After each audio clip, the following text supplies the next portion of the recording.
Hi, I'm Niko. I'm a graduate of the Professional Culinary Arts of MIHCA Batch 1. Now the Chef de Cuisine at the Metropolitan Grill in Hilton, Shinjuku, Tokyo.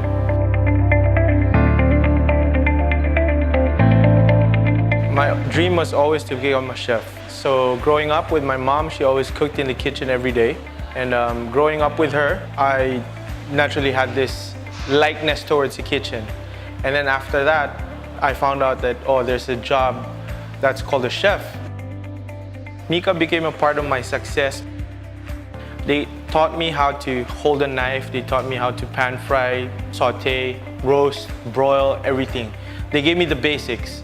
And then these basics that MIHCA gave me, I developed into what I am today as a chef. Lesson from Chef Paolo, which I take it to heart every day, is like, make your plate do the talking. The plate explains themselves, like who I am as a chef.